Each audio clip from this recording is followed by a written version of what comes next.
Nosso evangelho de hoje é Mateus 19, de 23 a 30, hoje dia de São Bernardo.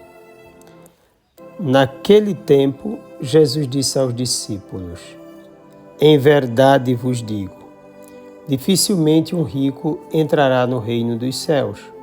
E digo ainda, é mais fácil um camelo entrar pelo buraco de uma agulha do que um rico entrar no reino de Deus.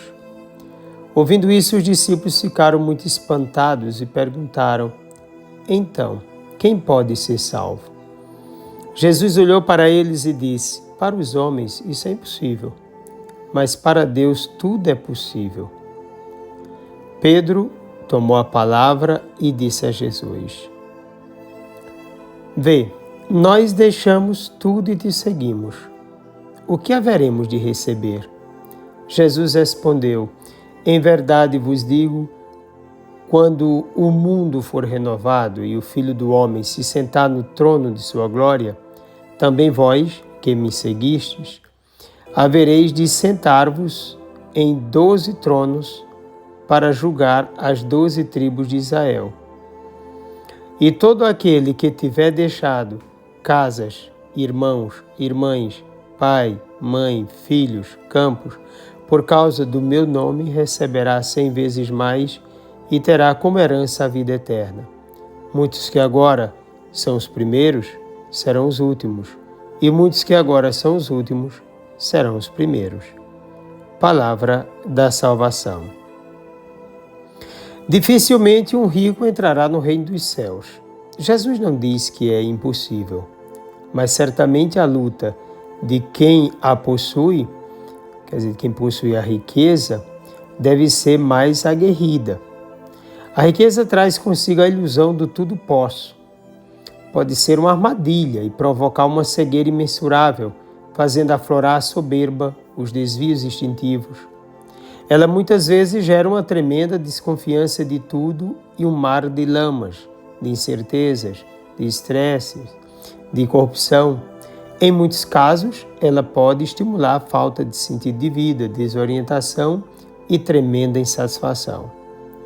O grande risco está justamente no apego a ela e ao que por ela se adquire quando não se tem o bem como meta. O ideal é que ninguém a deseje nem a ame. Os bens fazem parte da vida terrena e aqui mesmo se desfazem. Quem a eles se apega, semelhantemente, será consumido. Existe um outro tesouro para o qual se deve voltar o olhar. Ele não faz parte dessa realidade material. Trata-se da vida em comunhão com Deus, no seu reino.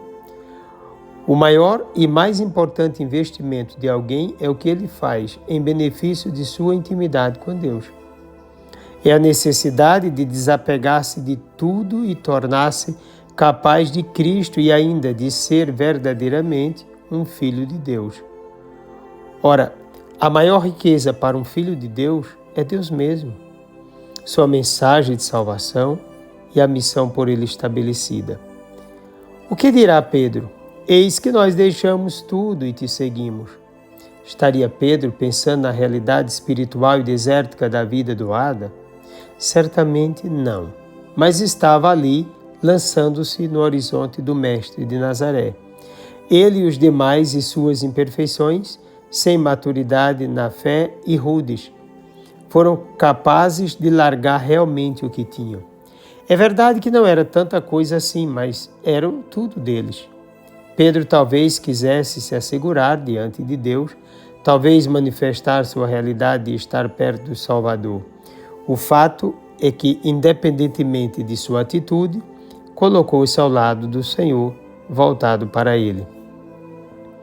Em verdade vos digo, quem tiver deixado casa, irmãos, irmãs, mãe, pai, filhos, campos, por causa de mim, do Evangelho, receberá 100 vezes mais agora durante esta vida. E no mundo futuro a vida eterna.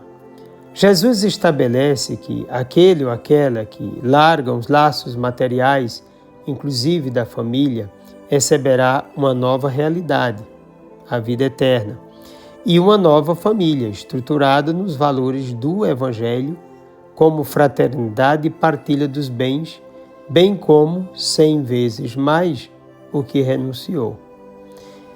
Em outras palavras, receberá em abundância. Mas ele acrescenta: receberá tudo isso, mas com perseguição. Será perseguido pelos gananciosos, por aqueles que sacrificam tudo o que possuem para ter mais ainda, para satisfazer todos os seus desejos e promessas, sejam eles empresários, latifundiários e principalmente políticos corruptos. O discípulo deve estar preparado para um mundo hostil à verdade, ao amor, à liberdade e à vida. Nas renúncias citadas por Jesus, ele introduz também o Pai, mas ao receber 100 vezes mais, não cita novamente o Pai terreno. Ele cita toda a família, menos o Pai. Certamente, a maior riqueza para quem o segue é a conquista da comunhão com o seu Pai, o Pai eterno, o Pai da nova família. Aquele que é pai ao criar, ao educar na verdade e na esperança, e acima de tudo, ao amar até o ponto de entregar o Filho eterno como vítima de expiação pelo bem de todos. Somente fará parte dessa nova realidade quem é capaz de se desamarrar de todos os laços mundanos, dos apegos da vida, de tudo aquilo que o priva da verdadeira liberdade do Filho de Deus. Viverá como cristão. Quem não se submeter à lógica do dinheiro, do lucro, dos bens mundanos, dos envolvimentos afetivos desordenados. Verdadeiro cristão será aquele ou aquela que aderir absolutamente a Cristo, fundamentando toda a sua vida no Evangelho, fazendo-se um verdadeiro dom no desprendimento de tudo para o bem de todos. Desça sobre ti a bênção do Deus Todo-Poderoso, Pai, Filho e Espírito Santo. Um forte e carinhoso abraço.